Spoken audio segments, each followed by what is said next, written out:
All right. So good morning, everyone. Again, my name is Kenneth. I'm the head of MADSA Regulatory Subcommittee. Today, we are very honored to have Dr. BH Lim to go through with us in our MADSA AAHSA webinar series today. So just to share a little bit about this webinar series. So um, you know, to foster closer collaboration between MADSA and ASA. We are coming out with this initiative, together with ASA to have this webinar series where we go through certain regulations or certain learning topics of interest to all our MADSA members as well as maybe ASA members as well to see how those regulatory changes or some other topics are relevant to our day-to-day operations or our strategic plans in the months or years ahead. So to kickstart today's webinar series, today is the first session, and we have Dr. BH Lim to go through with us the outcomes from the 37 meeting of the ASEAN TMHS session that was TMHS PWG meeting that was held in Singapore in May 2025 this year, and how those ASEAN I would say regulations or discussion outcomes are affect Malaysia, and some key insights for Malaysian companies, and from there how we can learn to probably stay ahead in ASEAN's evolving supplement regulations, as well as after learning these key updates from there, what exactly they mean for Malaysian companies and how to prepare for both local compliance and regional growth. So with that, we have again introducing again Dr. BH Lim, ASA Regulatory Director, to walk through this with us. Yeah, Dr. Lim. Yeah. Thank you, Kenneth, for the kind introduction. Yeah, for ASA, I would like to thank MATSA for this opportunity to make a member. Now, let me try to share my slides.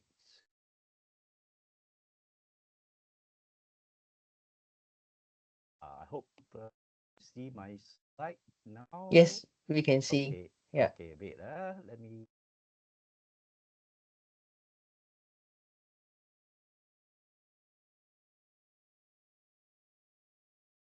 Okay, you can see, right? Yes. Okay, good. Now, let me start my presentation today by saying I will share with you current status and challenges facing the harmonizations of health supplement by ASEAN. Now, please feel free to interrupt me with your questions during, or you can wait until the end of my presentation questions. Hey, Dr. Lim, a bit soft. Maybe, I don't know. Maybe put closer to you, the microphone. Yeah. Okay, all right. Okay, Is it good, good. better Now, now? now a Okay. lot better. Okay. Okay, good. Now, my presentation today will cover a brief background of this ASEAN harmonization, the current status of harmonization, outcomes of the recent 37th Traditional Medicines Health Supplements Product Working Group meeting, the next phase of harmonization, the foreseeable challenges facing the full harmonization in ASEAN, the role of industry that could play to facilitate the process of harmonization. First, let me provide a brief background of the initiative to harmonize health supplement regulation in ASEAN. I feel that this is maybe useful for those who are new to this process. It will serve to give you some background information. Why the harmonization of health supplement regulation in ASEAN? Now we have to think of this initiative called ASEAN Economic Community, AEC 2015. Now in 2003, the ASEAN leaders envisioned the formation of an ASEAN Economic Community, or AEC, that aims to create a single market and production base for the free flow of goods, among other goals. The target date for this creation of AEC was brought forward from 2020 to 2015.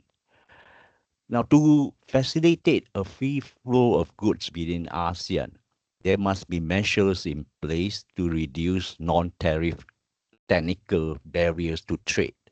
One such measure is harmonizations of technical regulations in ASEAN. Health supplements, being a fast-growing sector in ASEAN, was selected as a priority sector for the harmonizations of technical regulation. The ASEAN TMHS PWG formed in 2004. Now, for the purpose of harmonizing the traditional medicines and health supplement regulations in ASEAN, the ASEAN TMHS PWG, whose members comprise of regulators from the 10 ASEAN member states, was formed in 2004.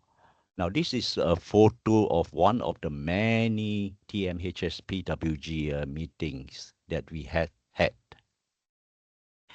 Now, ASA became a member of TMHS PWG in 2006.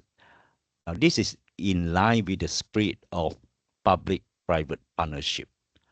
ASA, together with another traditional medicine industry association, were invited to be member of the ASEAN TMHS PWG in 2006. The TMHS PWG was tasked to draft technical guidelines and agreements for TMHS harmonization in ASEAN in anticipation for the formation of the AEC.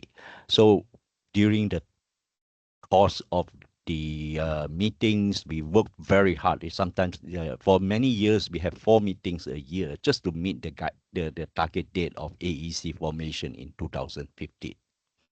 Now, ASA had actively participated in the drafting of the 10 ASEAN harmonized technical guidelines for health supplements.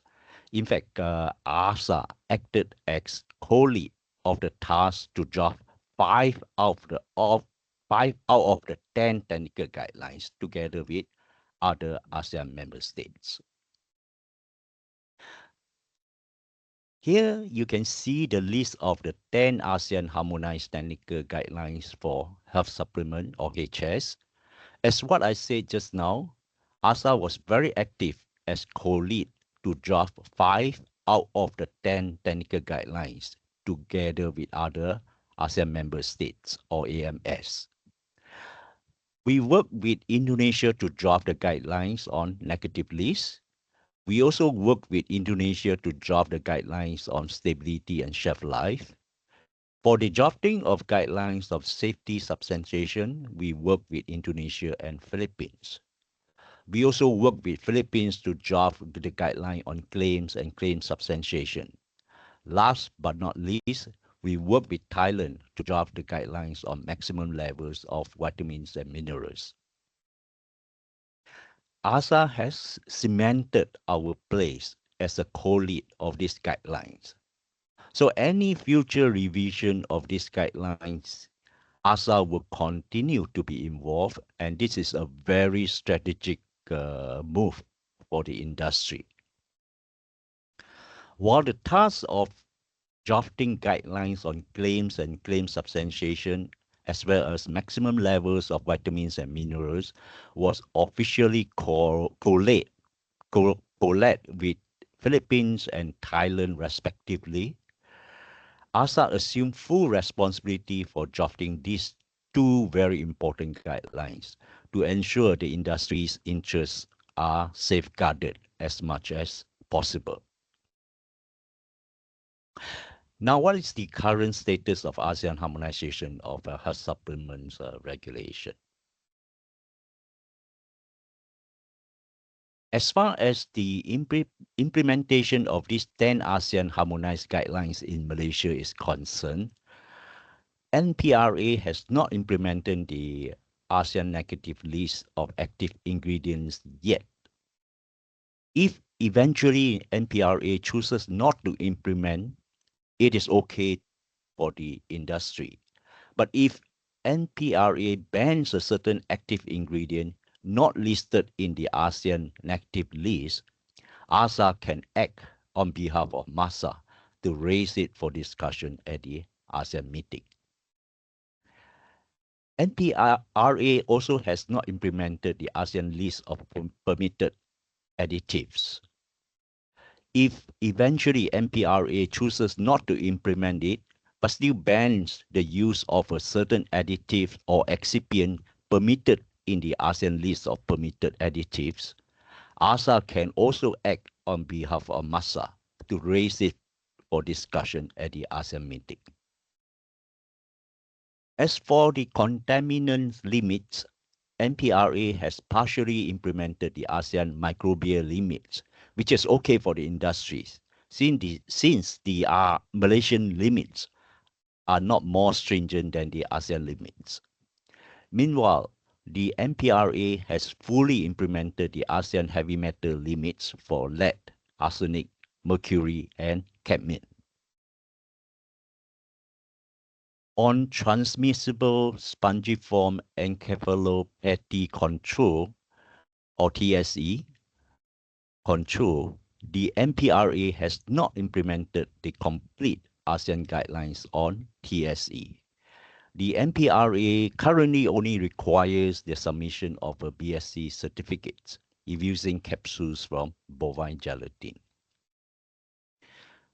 On stability guidelines, the NPRA has fully implemented the ASEAN stability data requirements. If the NPRA chooses to implement stability data requirements that are more stringent than the ASEAN requirements in the future, ASA can raise it for discussion at the ASEAN meetings. Is there questions coming in? Okay, no, I guess not. Okay, I'll continue. On safety substantiation guidelines, the NPRA can be considered as having implemented the safety substantiation requirements for new active ingredients. It is good to note that there is no mention of safety substantiation requirements for products with new combination, new dosage, new delivery systems that are provided in the ASEAN guidelines. I hope NPRA can keep it that way and just confine to the substantiation requirements for new active ingredients only. As for claim and claim substantiation, the NPRA can be considered as fully implemented the ASEAN guidelines that allows 3 levels of claims, which is the general claims, functional claims, and disease risk reduction claims. NPRA apparently requires the submission of additional quality, non-clinical, and clinical data as substantiation requirement for products with disease risk reduction claim. This is not required in the ASEAN guideline on claim and claim substantiation. So ASA may consider escalating these additional data requirements for discussion at the future ASEAN meeting, since these requirements are not stated in the ASEAN guideline.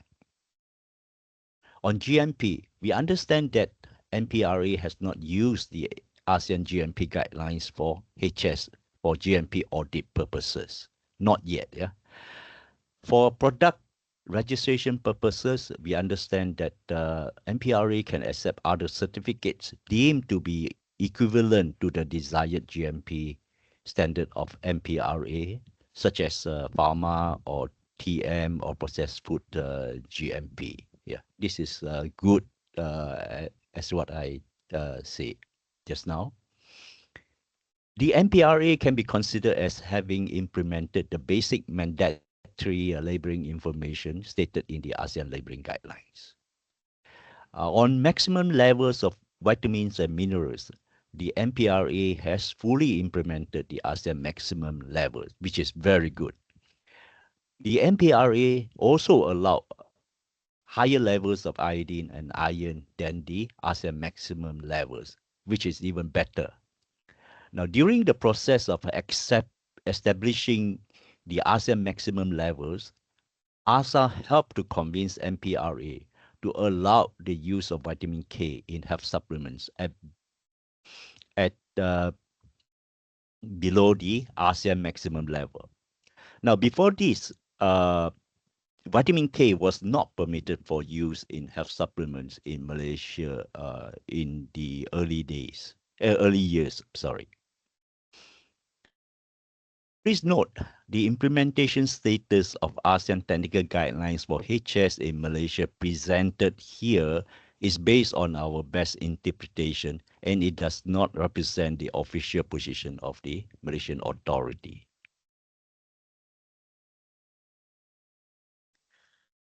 Now let's talk about the 10 technical guidelines, which were completed around 2015. The drafting and finalization of the 10 harmonized technical guidelines started around 2006 and took about 10 years to complete, with the last guideline completed in 2015. Unfortunately, the agreements were only finalized in February 2021. The ASEAN Harmonization Agreement for these 10 technical guidelines was only finalized in February 2021, after a few years of intense scrutiny over the legal provisions in the guideline by the ASEAN regulators. Now, it didn't help when the COVID pandemic hit and disrupted the progress of the meetings to finalize this guideline. Now, the finalized agreement will be signed by the economic minister of every ASEAN member states, or AMS. Each AMS has to submit an instrument of full power, or IFP, to the ASEAN Secretariat before the signing. Unfortunately, the planned signing of the agreement has been delayed due to concerns over the submission of a declaration on TM agreement by Indonesia. Indonesia has, in September 2022, submitted her IFP plus a unilateral declaration expressing her concerns over the definition of TM, as well as her rights to take any measures to protect its genetic resources and traditional knowledge, or GRTK, through national laws, despite of signing the TM agreement.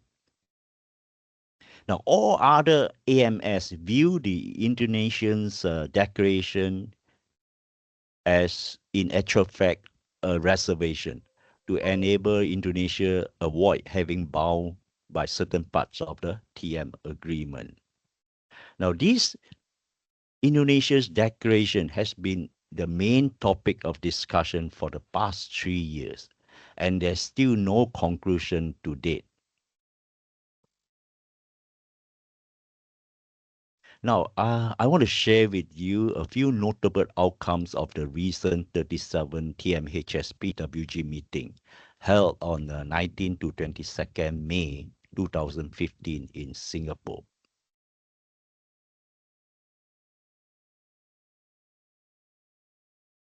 As there was still no resolution to the Indonesian's declaration issue at the 37 TMHS PWG meeting in May this year, the meeting requested Indonesia to soften the language that to be used in the replacement declaration that Indonesia will resubmit, and share the draft with all other AMS before the next meeting in November this year.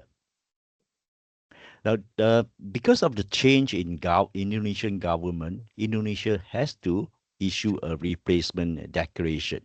And this is an opportunity for Indonesia to consider using softer language in the declaration that they are going to submit.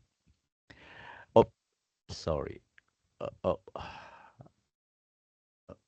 Okay, sorry. Now, if all other AMS can accept the revised language of the replacement declaration at the next meeting in November this year, That means Indonesia's declaration will no longer be an issue for both the TM and HS agreement to proceed with the signing at the same time. If this Indonesian's replacement declaration still remains as an issue at the next meeting in November, ASA will again consider proposing for the HS agreement to be signed ahead of the TM agreement. Now, during the last meeting, it was revealed that the 8 AMS have no objections for HS agreement to be signed ahead of TM agreement, except Philippines and Thailand. Next, I want to touch on the ASA's proposed amendments of Annex 4 on transmissible spongiform encephalopathies guidelines in order to be in line with current international trend. Now, the Annex 4 was first drafted more than 10 years ago, now contains outdated information on the control of TSE transmission that, if strictly implemented, would result in ASEAN industry not being able to source gelatin supplies that can comply with the outdated and stricter manufacturing requirements. ASA proposed a few necessary amendments to Annex 4 to make it relevant to the current TSE control requirements worldwide. For example, bones used in the manufacture of gelatin are no longer required to be sourced from BSE-free country. Vertebral column bones are no longer banned from being used in manufacture of gelatin. And gelatin collagen can be regarded as safe commodities as that do not require further risk assessment, as well as a photocopy of BST certificate should be sufficient for to be accepted by the authority. Now, although the ASA's proposed amendments were broadly accepted, the meeting agreed that the amendments, if adopted, will only be implemented after the signing of the TM and HS agreement.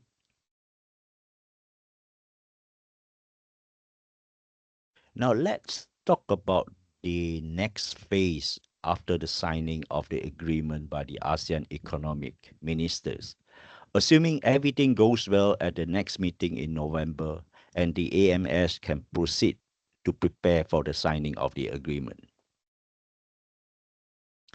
Now, after the signing and ratification of the agreement, each ASEAN member state is given a 5-year period to transpose elements of the ASEAN Harmonized Technical Guidelines into her national regulation for implementation. Now, some ASEAN member states have already started implementing the ASEAN Harmonized Technical Guidelines even before the signing of the agreement. Now, for a very good example is Malaysia. I think we are very happy with the progress made in Malaysia, in which MPRA have already implemented quite a few of the ASEAN technical harmonized technical guidelines. What are the foreseeable challenges for the full harmonization of the ASEAN technical guidelines for health supplements? First is country-specific exemptions. Now, due to the nature of the decision making at ASEAN, which is not based on majority but based on consensus, provisional exemptions to the harmonized technical guidelines were provided for the sake of keeping to the completion guidelines. So, Thailand had requested for the exemption to continue using her national maximum levels for 12 out of the 26 ASEAN maximum levels for vitamins and minerals, while Indonesia had requested for the continued use of her national maximum levels for 3 vitamins and minerals. The national maximum levels of Thailand and Indonesia are all lower than the ASEAN maximum levels. As for the heavy metal contaminant limits, Philippines requested for the continued use of a national limits for arsenic, which is much lower than the ASEAN limits. Now, these country-specific exemptions are obstacles to true harmonization in ASEAN. It is hoped that Thailand, Indonesia, and Philippines can be persuaded to re-examine the need to keep their country-specific exemptions during the implementation phase of the ASEAN Harmonized Health Supplement regulations. And for sure, ASA will play our part in raising this issue for discussion after the signing of the ASEAN agreement.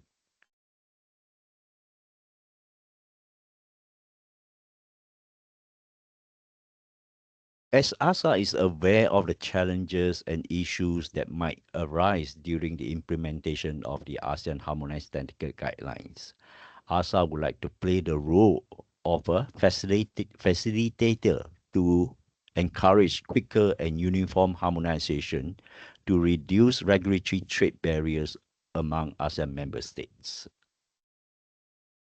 So while the industry hopes for a quick and uniform implementation of the ASEAN Harmonized Technical Guidelines among all the ASEAN member states, ASA would also like to encourage the national regulators to consult local supplement association on the readiness of the local industry to comply before implementation.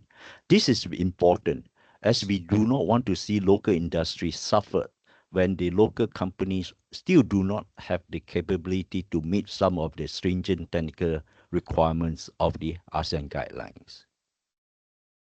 Now, unlike EU, it is not mandatory that each ASEAN member state must fully transpose the ASEAN harmonized technical guidelines into her national regulation. In the case of ASEAN, each member state can choose to transpose the ASEAN harmonized technical guidelines fully or partially or none at all for as long as the national guidelines are not more stringent than the ASEAN guidelines.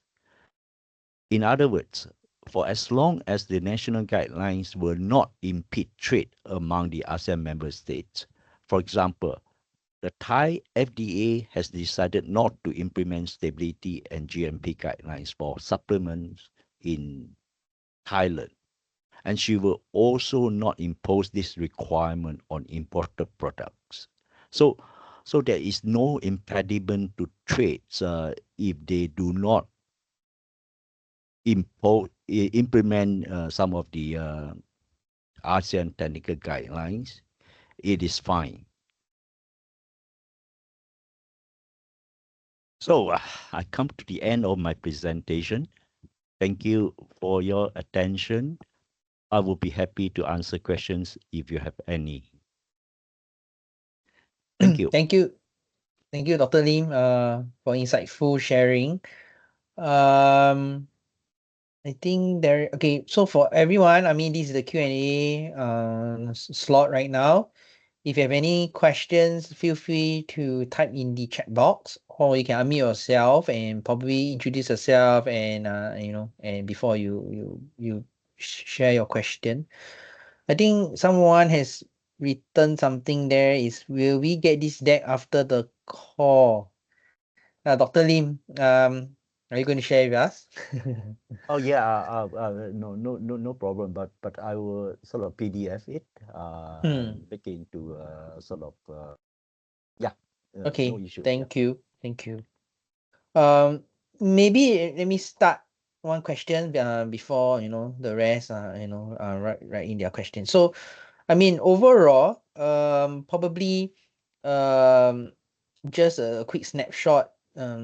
What do you think about the current Malaysia regulations versus the ASEAN guidelines? What are the key areas that or maybe the key gap that Malaysia regulations currently are very different from the ASEAN regulation? Is there some highlights about that? Yeah. I, I I must say, overall, the Malaysian technical requirements for health supplement registration are very much in line with the ASEAN guideline. Of course, as I mentioned just now, some of the requirements or some of the things that ASEAN technical guidelines have Mm-hmm. is not yet reflected in the Malaysian requirement, which is fine. Yeah, to us it is fine. Like for example, no negative list yet, but it is fine. But if one day, say Malaysia started to ban certain active substances which we commonly use in health supplements, Mm-hmm. then this can pose a problem. This can be an issue. So in this case, then ASA will have to escalate it for discussion at the ASEAN meeting because as far as the ASEAN Harmonized Technical Guideline on negative list is concerned, they only agreed to ban across ASEAN members, ASEAN on, I think it's about 77, if I remember correctly, active ingredients. So if Malaysia starts to ban an active ingredient not already listed, yeah, in the ASEAN negative list, and this is an issue. Yeah. So this is something that we can highlight for discussion.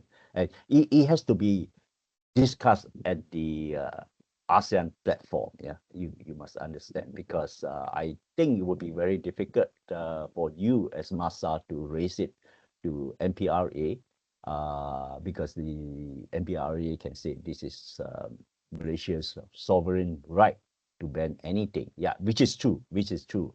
But when they do something unilateral which is not in line with the agreed harmonized technical guidelines, that can be an issue at the ASEAN level. And this will require ASA to play, to highlight it. Now, back to your question just now about Mm. what are the highlights. Yes. I Mm. so far I think we noticed there's one part which is Malaysia currently have, which is more stringent than the ASEAN technical requirement, which is on claim, yeah, can claim Mm-hmm. substantiation.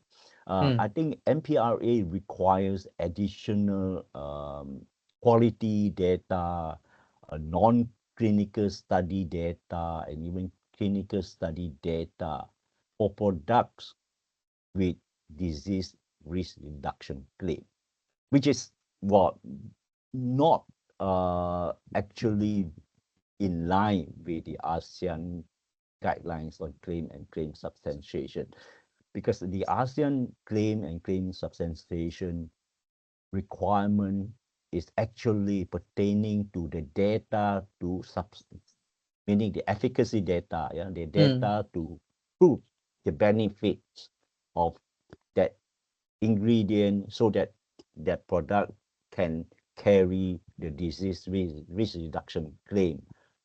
Yeah. So, Yeah. but to also require quality data, non-clinical study data, I think this is a bit beyond what we agreed at the ASEAN level. And this is something we have to look into it later on, future, to see whether there's something that we can escalate up for Okay. discussion at Yeah. ASEAN Yeah. level. Okay, I mean to add on to what you have just said, I mean probably most of us in this call will also be aware that if let's say if we want a functional claim for our product in Malaysia, one of the criteria is actually the full stability data, for the product, before they allow us to have a functional claim. Otherwise, it will be a general claim. So as a result, many of the new products in the market are all general claim because, functional claim is not allowed because, we do not have the full stability data, as you know lah, when you newly launch a product, it's very unlikely that, you have a full stability data unless this product has been sold overseas for a period of time. So yeah, so it's a bit not really aligned, because you see, if you want to support a functional claim, you should be just focusing on the claim substantiation and not asking for, you know, a precondition of having a full survey data to get the functional claim approved. Yeah. So this is something that probably, we need ASA support to really maybe engage MPRA regarding this as well, or maybe quote some examples from other countries. Yeah. So that is one that we probably could consider. We have one question from Steven again. How is the progress of allowing meats of vitamins and botanical herbal non-extract in Malaysia?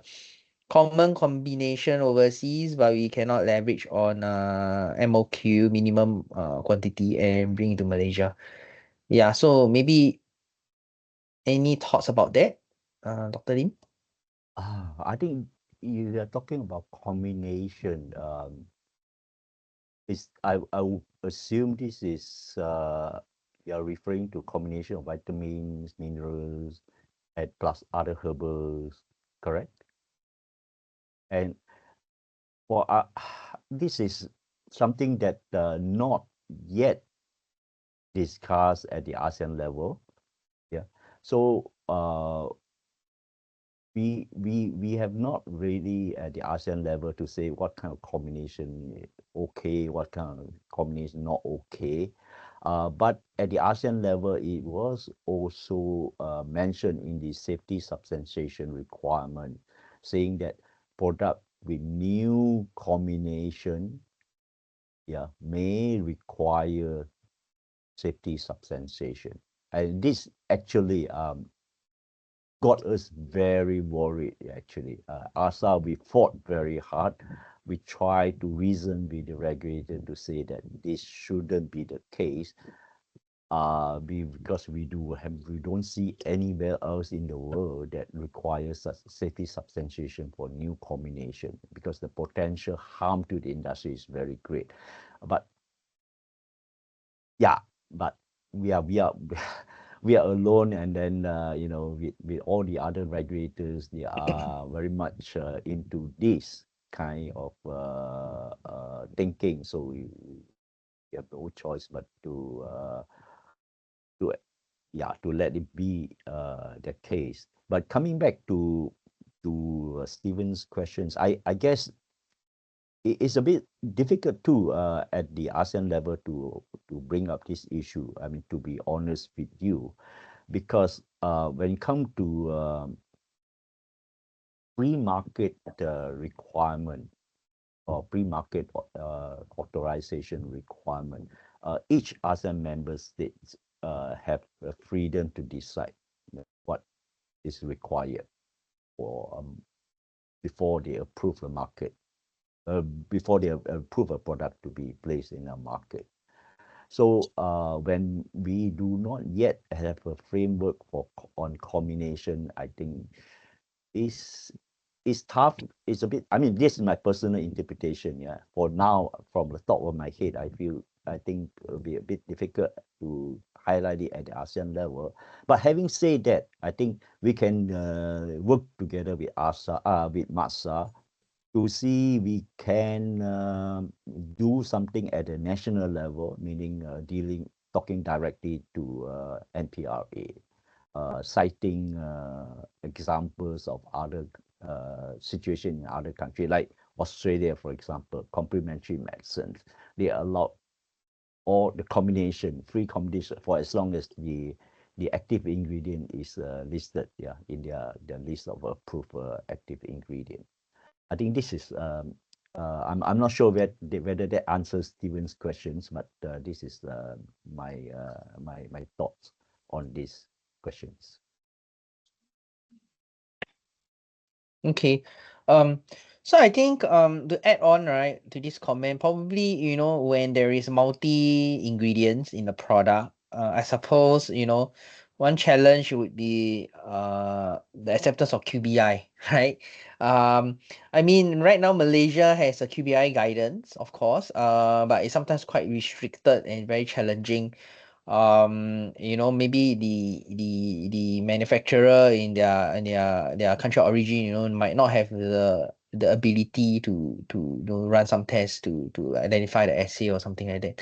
So regarding QBI, this part of the issue, especially for very uncommon ingredients maybe, um well, any take about what's the ASEAN approach about this? Because I don't think I'm not. Maybe I might be wrong. I mean, besides Malaysia's QBI guidance, I'm not sure of any other guidance in the region that has about QBI. So maybe you want to share a little bit more about this point. Yeah. Well, I must say, Malaysia is very advanced in this case, as Yeah. well as allowing QBI to be considered instead of so-called full analytical data to put that's in the COE. So in this case, it's not yet not discussed at the ASEAN level. Yeah. Uh, issue like this. So there are also a lot of other issues not discussed at the ASEAN level, like for example, product interface. Yeah, what is considered can be regarded as health supplement, what's not regarded as health supplement. And just now I mentioned pre-market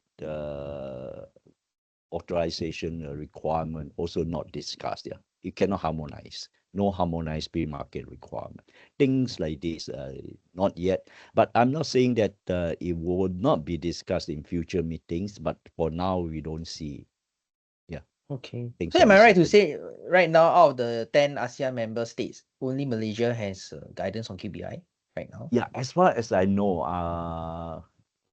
no, none other countries have allowed QBI at this point in time. Any do you know of like any other reference countries in the world that might have something similar that you probably take reference from or something? Well, I think QBI is a pharma concept. If I'm not wrong, Okay, it's a okay. pharma concept. But you know that supplements in many countries regulated as food. Yeah, so yeah, that would Yeah, be yeah. something new. I'm not saying that they cannot adopt, but I think they would need a bit of convincing. Yeah, to do that. Okay. So talking about, yeah, I think you talk about, different dosage forms, right? In Yeah, in many countries. So for example, you know, uh if let's say I give you an example, if let's say the product, from the country of origin is considered a food, but in Malaysia it's a health supplement, then it's very difficult to get the CPP needed, that sort of yep, thing. So right now, as you know, Malaysia, they will require a CPP, and usually the CPP, I mean, not only that, the CPP has to state that is available or sold in the country of origin as well. But there could be two challenges you have. Probably the product is not uh, not registered under the category of health supplement. That's one. And secondly, the product might be a unique formulation that is meant for Malaysia only, so it's not being sold in the country of origin, just for export only. But these are some of the challenges that Malaysia MPRA don't accept. I think similarly Indonesia as well. So I mean, I mean, you mentioned earlier these are some of the areas that the ASEAN harmonization don't cover, is it? Am I yep, right to say? Is yeah. there any chance that this would be covered? I mean, in future when the rest of the technical part of things are harmonized and signed off. Yeah. Yeah, this is something that we do not know yet because Mm, after the signing of the ASEAN agreement, a new mm-hmm. committee will be formed. Okay. This is will be called ASEAN Health Supplement Committee or something like that. Mm-hmm. And the terms of reference for this new committee is not yet decided. Yeah. So what Okay. will be interesting to see the terms of reference for this new committee. If this new committee say, okay, they will, of course, one thing for sure, the task of the new committee will be to monitor implementation status, yeah, Mm. implementation of the ASEAN harmonized technical guidelines. I'm not sure what other elements they will put in to the terms of reference. Oh, of course, the industry will be happy if they say, okay, now we also want to look into trying to harmonize the pre-market approval requirement, things like that. I think that will be good. Other than that, at this point in time, no. Yeah, the answer is no. Mm-hmm. Um, of course, having said that, we ASA has actually requested for an agenda item called updates from the industry in the ASEAN meeting. Yeah. So sometimes we do highlight certain issues that industry face, although it's nothing related to the ASEAN technical guidelines. We just highlight just for their information. Uh, I do not know. I think maybe if the issue is serious enough, that we may consider highlighting it. The meeting can also say, okay, this is out of scope of our meeting. We do not discuss. Fair enough. Or they say, okay, this can be an issue. They want to look into it. You know, why only Malaysia requires CPP and why other countries, is fine, with a visa certificate. Yeah. So things like this, we can explore, but there's no promise here, Mm-hmm. at this point in Okay. time. Yeah. Yeah. Probably, yeah, I mean, probably right now they are just focusing on the 10 technical guidelines, and then maybe after signing off, they probably will look into other areas like the administrative, Yes. yeah, requirements during the Yes. implementation stage. All Yes. right, good. Any other questions from anyone? I mean, feel free to unmute yourself, or I mean, or maybe you can write in the chat box as well. Anyone? Yeah, just go ahead. Yeah, Hey, Kenneth and BH, thanks yeah, for yeah. the wonderful presentation. A question on the dosage form that I want to ask. Is there if we were to look into the industry right now, there's a lot of innovative dosage form that we're looking into as consumer health companies. Example, gummies, right? It's a very popular format in the US, very popular format in the Europe for health supplementation and food supplements. In ASEAN, I think other than Singapore, there's less countries that can accept gummy because of the issue being regulated on the food product. Is there any way that we are able to go in the ASEAN level to include that gummy dosage form into the definition of health supplements, and then for the countries to adopt? Yeah. This question has been brought up on dosage form many times. In fact, initially when the ASEAN TMHS PWG was discussing, which area to harmonize. One of the suggestion is to harmonize product interface, meaning, what can be considered as supplement, what considered food, what considered cosmetic and that kind of thing. But at the end of the day, it was decided it's too complicated, and then they decided not to harmonize. But having said that, it doesn't mean future they will not reconsider this suggestion. But for now, I guess we will have to justify certain form to be regarded as supplements by referring to the ASEAN definition of health supplements. If that product, the dosage form fulfills the definition of in the what do you call that, the definition, maybe we can use that to justify. I think, yeah, gummy, say for example, we say that, okay, that is the labeling to say that each gummy is a unit dosage form, and it contains how much, and that is clearly there's a labeling to say that there's instruction to take one a day or two a day or something like that.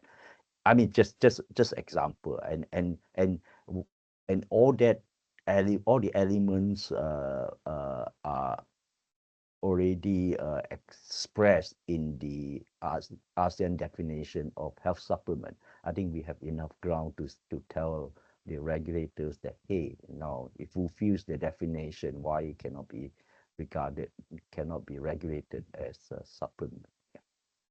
I'm afraid at this point in time, it still have to be sorted out at the national level, not yet at the ASEAN level.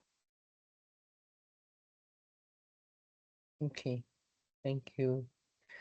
Any other questions? Anyone? We have 7 minutes more.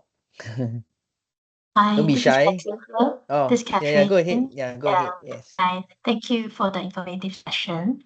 I'd just like to highlight, going back on the statement that was raised earlier on about the food stability studies required for Malaysia and for functional claims. So I'd just like to highlight that there's an increasing emphasis on conducting the microbiome testings at every time point. So for pharma, it's just initial and final time points, but for health supplements, it's aimed that we are aiming for functional claims. It would be for every single time point. So which to me, I don't think it aligns very well with the ASEAN guidelines. From what I see, it is just a recommendation in the table that's set up that's put into the guidelines, but it's not a mandatory requirement. But in Malaysia, it is required for every single time point if we want to have a functional claim.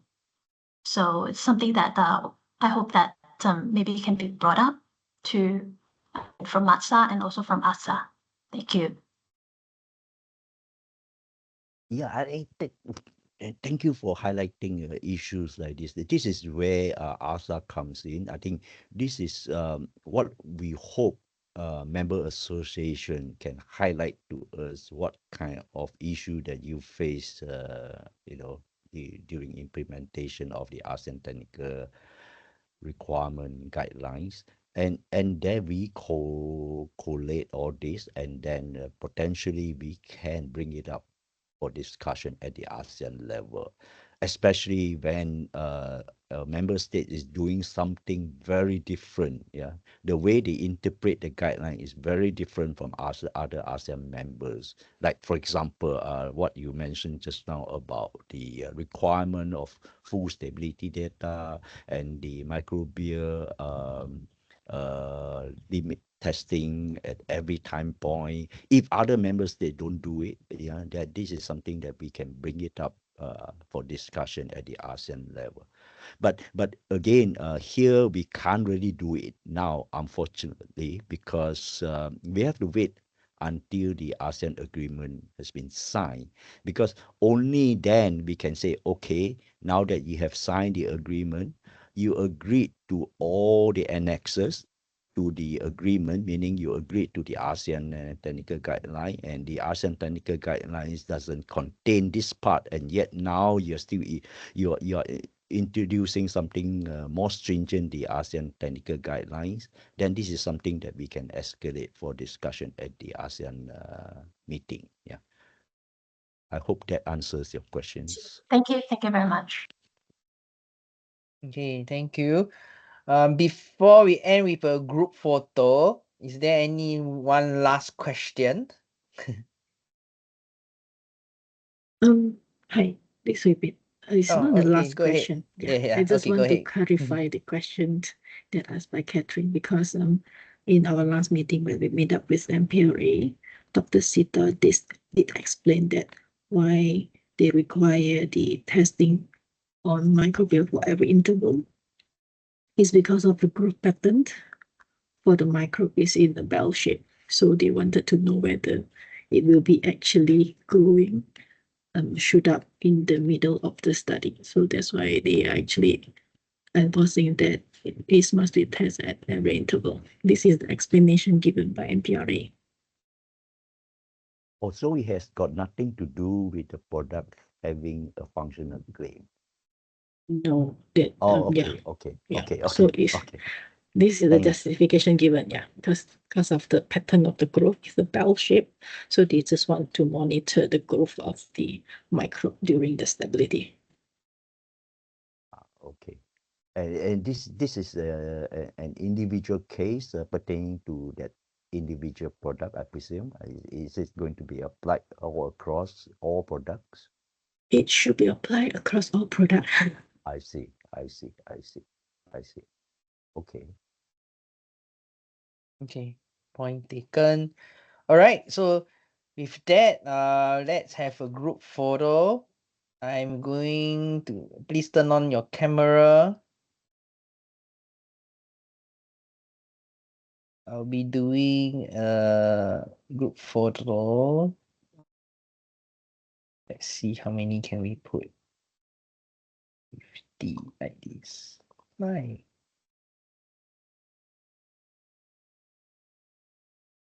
Okay, please turn on your camera. Give you a minute.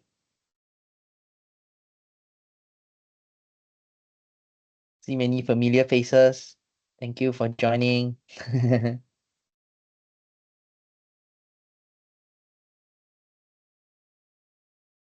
Okay.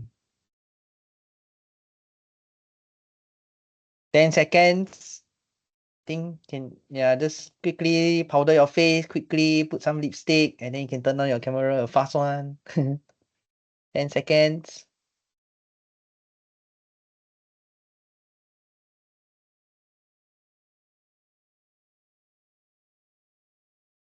Okay, I'm going to take a picture now.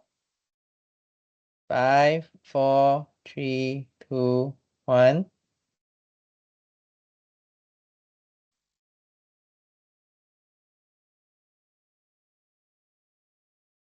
Okay, another one. 5, 4, 3, 2, 1.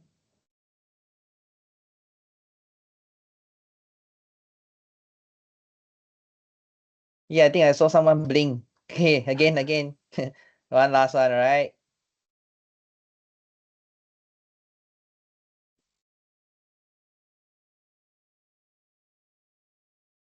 Okay, good. Yeah, this is most important session, Kenneth. Ensure that everything is still joining the meeting. Yeah. Okay, Hey, how are thank you you? everyone. Yes, I will good. share the slides in the video recording link so that you can watch it again and digest what has been said. All right, thank you so much everyone. We'll see you Bye. again. Thank you, Bye. Anderson. Bye. And thank you. Bye. Bye. That's conclude, Dr. Lim. Thank you, everyone. Thank you. Bye.